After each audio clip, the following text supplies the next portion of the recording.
suatu pernyataan mengenai bentuk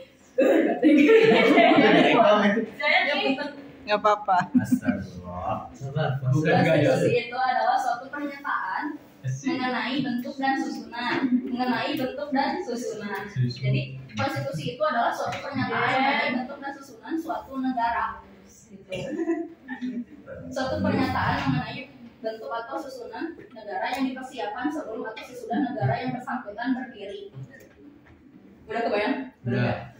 Jadi konstitusi itu pernyataan mengenai bentuk dan susunan suatu negara. Gitu, suatu negara yang dipersiapkan buat apa? Gitu. Nanti dijelaskan ya tujuannya gitu. Selanjutnya gitu. Baik itu sebelum atau sesudah negara yang bersangkutan itu berdiri. Jadi pernyataan itu sudah ada sebelum maupun sesudah negara itu berdiri gitu. Jadi harus ada gitu, konstitusi ini. Udah kebayang? Bayang. Okay. Yang kedua ada konstitusional. Alia udah jadi guru di mana? Konstitusional adalah suatu tindakan ya. Kan tadi konstitusi itu pernyataan kan? Pernyataan. Yang kedua ada konstitusional itu adalah suatu tindakan. Tindakan apa? Tindakan yang selalu didasarkan pada konstitusi. Jadi didasarkan pada konstitusi yang tadi pernyataan. Jadi tindakannya itu didasarkan pada konstitusi tadi. Yang telah ada atau telah diterapkan. Jadi mungkin ya yang mau konstitusional sebelum ada konstitusi. Jadi apa perbedaannya? Jadi kalau konstitusi mah pernyataan bentuk dan suatu bentuk dan susunan suatu negara. Kalau konstitusional mah tindakannya selalu berdasarkan pada konstitusi. Lalu ada yang ketiga konstitusionalisme, yaitu paham mengenai pembatasan kekuasaan. Ya, boleh. Lanjutkan aja. Dan jaminan hak rakyat melalui konstitusi. Jadi kalau konstitusionalisme paham mengenai pembatasan kekuasaan.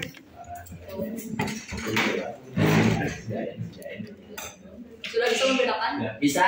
Sudah konstitusi itu apa? Pernyataan yang harus ada sebelum atau sesudah negara itu berdiri. Lalu konstitusional apa? Tindakan yang dilakukan sesuai konstitusi tadi. Konstitusionalisme nama. Konstitusi adalah betul politik. Paham mengenai pembatasan kekuasaan gitu. Maksudnya kenapa ada pembatasan? Soalnya kalau misalkan contohnya di pemerintahan nih kan harus dibatasi kan ya. Kalau nggak dibatasi mereka bisa sewenang-wenang gitu kan ke kita gitu, ke rakyat gitu. Maksudnya itu pembatasan apa? Pembatasan kayak tugas-tugasnya ya. Nanti Siap. gimana cewek? Konstitusi. Konstitusi. Pernyataan atau susunan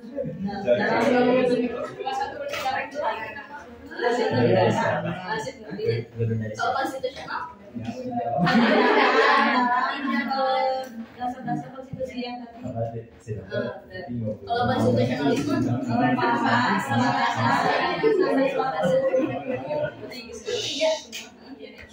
Cukup kita berdua. lalu ada lalu konstitusi sendiri itu ada dua gitu, ada dua macam. Yang pertama berupa konstitusi yang tertulis atau hukum yang tertulis. Biasanya kita lazim menyebutnya dengan undang-undang dasar gitu ya. Lalu ada yang tidak tertulis juga gitu kan. Seperti karena di semua negara gitu ya memiliki undang-undang dasar, kecuali ada sih satu yaitu kerajaan Inggris tuh. Oh, nggak pakai kamera. Pakai apa tuh? Udah kali ya. Next.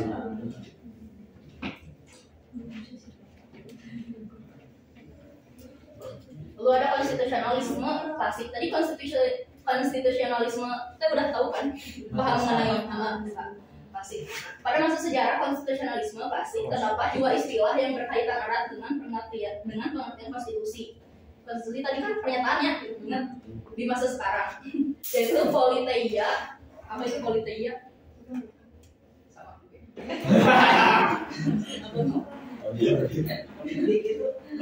Mirip-mirip Pak. Ya bisa.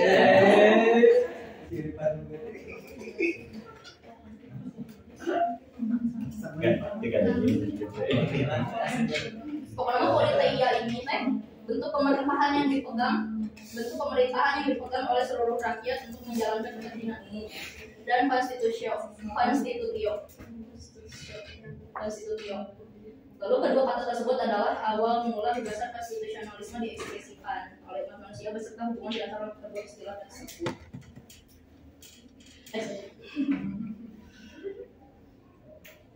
Lalu selanjutnya ada warisan Yunani kuno. Kita berbicara dulu.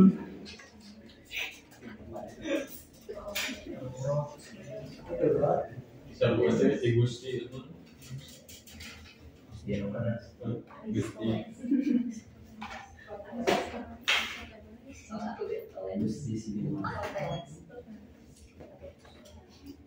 Sebelumnya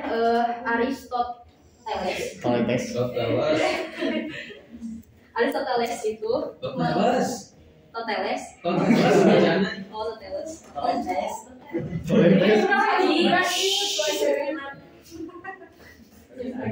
mengklarifikasikan konstitusi itu menjadi dua. Jadi konstitusi itu ada dua. Yang pertama ada constitution, bukan. Jadi dua, yang pertama ada right constitution sama wrong constitution. Jadi maksudnya tuh gimana gitu ya? Maksudnya tuh gini, kalau misalkan konstitusi itu ditujukan untuk mewujudkan, jika konstitusi itu ditujukan untuk mewujudkan kepentingan bersama. Jadi kalau konstitusi itu ditujukan untuk mewujudkan kebersamaan gitu ya, kepentingan bersama, maka dinamakannya yang tadi yang right constitution atau konstitusi yang benar gitu. Kalau sebaliknya berarti dinamakan dengan konstitusi yang salah. Kalau tidak ditujukan untuk tujuan mewujudkan kepentingan bersama, berarti konstitusi yang salah gitu. Nah, bagi bangsa Yunani sendiri, negara merupakan seluruh pola pergaulannya, yaitu kota merupakan tempat terpenuhinya semua kebutuhan secara materi dan spiritual.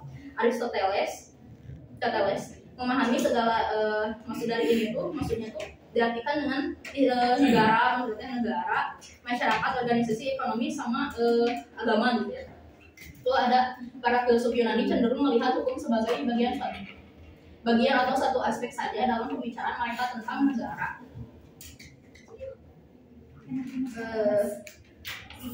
Hal ini gitu ya, ini tergambar dari bukunya Aristoteles yang berjudul Retorika, yang menyebut istilah common law dalam arti the natural law yang tidak lebih daripada satu pengertian dari negara hukum. Jadi itu artinya gitu ya, negara hukum gitu. Intinya. Maka karena itulah pemahaman konstitusi pada masa itu tidak lebih hanyalah merupakan suatu kumpulan dari peraturan serta adat kebiasaan semata-mata, dan konstitusi pada masa itu yang diartikan secara materi karena konstitusi belum dilakukan oleh satu naskah tertulis. Next.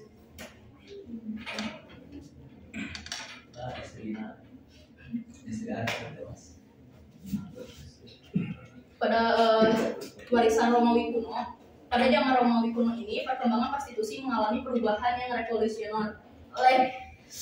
revolusioner daripada Yunani kuno. Jadi mengalami peningkatan banyak. Pada zaman Romawi kuno, konstitusi mulai dipahami sebagai lex. Apa itu lex? Undang-undang. Itu pencipta yang menentukan bagaimana penggunaan Alexander Graham Bell.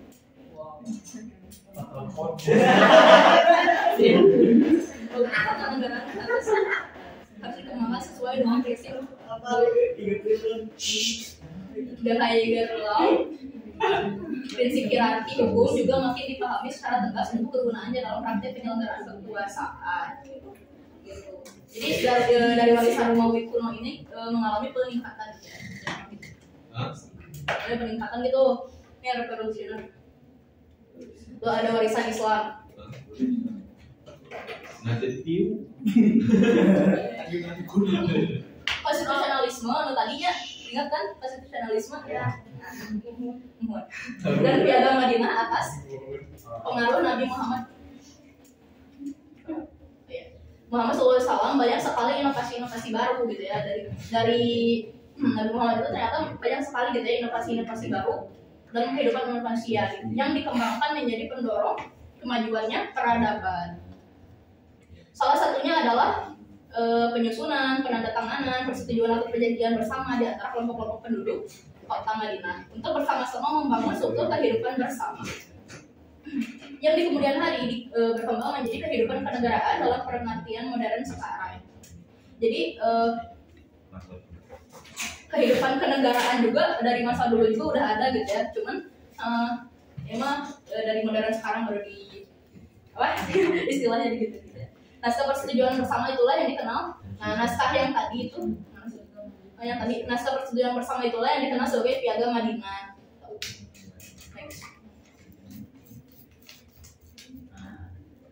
Nah, lalu ada Piagam Madinah ini dapat disebut sebagai piagam tertulis pertama. Waalaikumsalam warahmatullahi wabarakatuh. Jangan saya setting. Nah,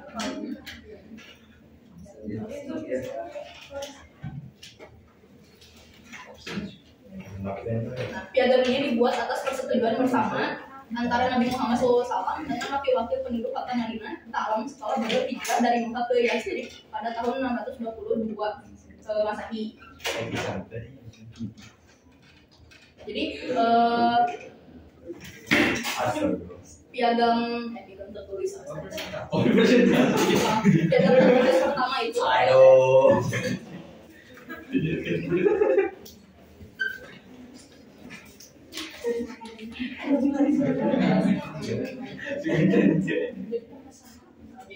jadi piagam Madinah itu adalah piagam tertulis pertama gitu ya dalam sejarah umat manusia yang dapat dibandingkan dengan pengertian konstitusi dalam arti modern sekarang gitu kan. Kan sekarang mah undang-undang dasarnya konstitusi itu artinya. Yang pertama kali juga ada namanya Piagam Madinah gitu. Next. Oke.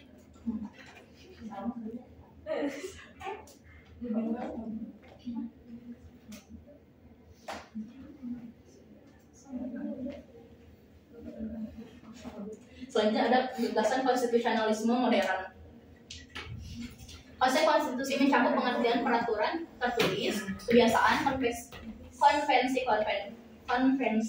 ketatanegaraan yang menentukan susunan dan kedudukan organ-organ negara, mengatur hubungan antara organ-organ negara dan mengatur hubungan organ-organ negara tersebut dengan organ negara.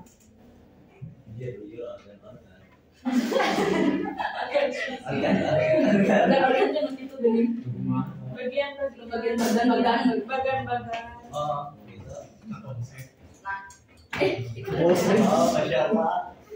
Risma. Dan next is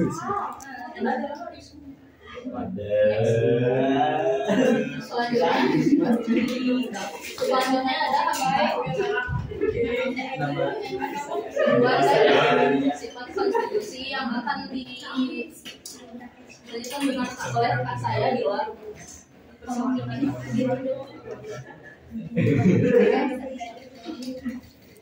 Baik, sebelum saya melanjutkan materinya, menuju materi hakikat dan tujuan dari konstitusional tersebut, sebelumnya saya ingin menjelaskan terlebih dahulu. Memang di sini materi kita berjudul mengenai nilai dan norma konstitusional. Kenapa gitu kita lebih di dalam sejarahnya gitu ya, awal adanya konstitusional gitu. Jadi kita tuh lebih membahas awal mulanya adanya konstitusional. Jadi nanti di pembahasan yang norma-norma yang kayak gitunya nanti ada di kelompok selanjutnya. Jadi kita bagi-bagi gitu ya. Iya. Dan baik, lanjut. Hakikat, tujuan dan sifat konstitusi. Konstitusi. Hakikat jadi poin pertama, fungsi hakikat itu mengatur struktur negara. Dalam hal ini mengatur tentang lembaga-lembaga negara, mekanisme hubungan antar lembaga negara, tugas dan fungsi lembaga negara, dan hubungan lembaga negara dengan warga negara.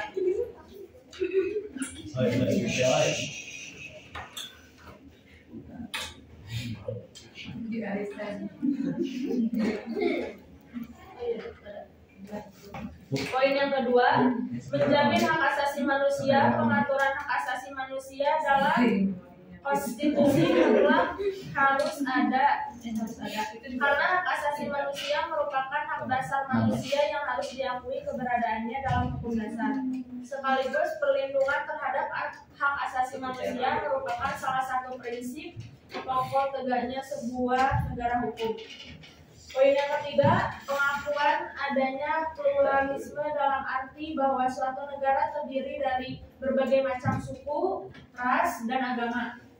Hendaknya perbedaan suku, ras, dan agama tersebut diakui dan dijamin keberadaannya, serta dilindungi oleh negara. Next. Nah, tujuan dari konstitusi. Di kalangan para ahli hukum pada umumnya dipahami bahwa hukum mempunyai 3 tujuan pokok. Yang pertama, kepastian, kemanfaatan, dan keadilan. Jadi diadakannya tujuan 3 tujuan pokok itu kepastian, kemanfaatan, dan keadilan. Jadi membuat konstitusi bukan hanya sekadar membuat gitu kan ya. Jadi ada kemanfaatannya tersebut untuk negara. Jadi untuk menertibkan dan untuk ketentraman.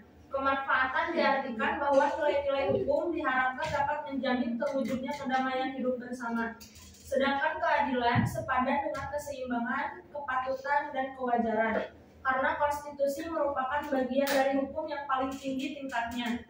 Tujuan konstitusi sebagai hukum tertinggi itu juga untuk mencapai dan mewujudkan tujuan yang tertinggi. Tujuan yang dianggap tertinggi itu adalah keadilan, ketertiban, dan perwujudan nilai-nilai ideal seperti kemerdekaan atau kebebasan, kesejahteraan, atau kemakmuran.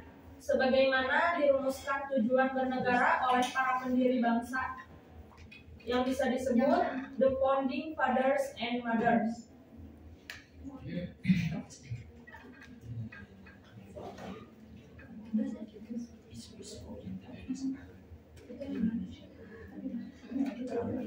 Next.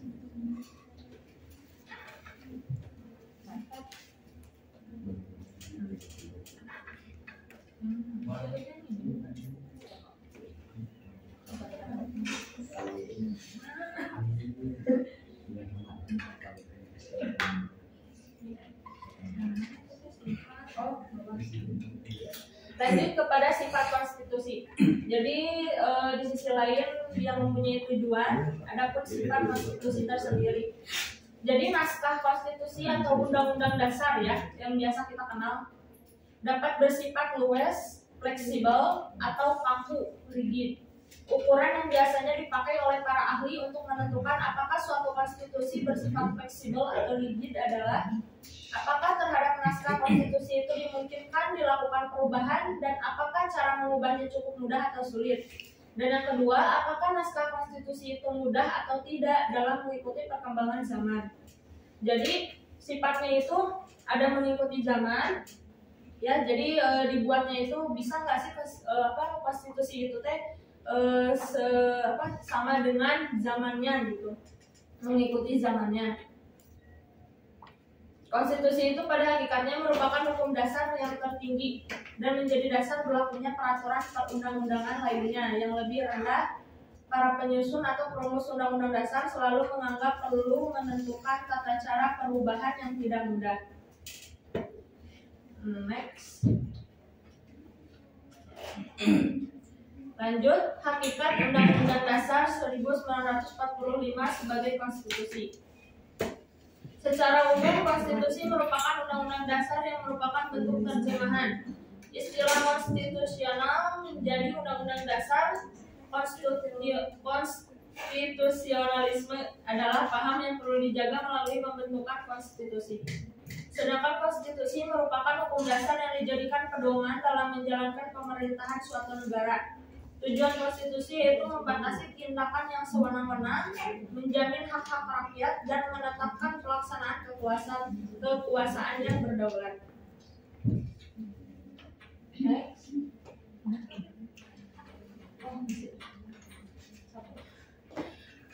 Perkembangan konstitusi di Indonesia. Perubahan Undang-Undang Dasar 1945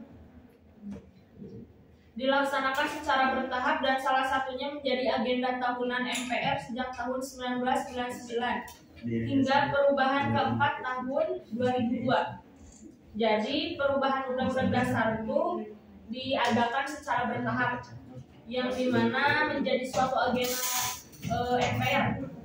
Ada yang tahu apa singkatan dari MPR? Majelis Pemulihan Rakyat. Oh ya. Dari tahun 1999 sampai keempat tahun 2002. Nah ini untuk periode-periodenya. Yang pertama ada periode 18 Agustus 1945 bertanggal di tanggal 27 Desember 1949. Pada periode ini ditetapkannya UUD 1945.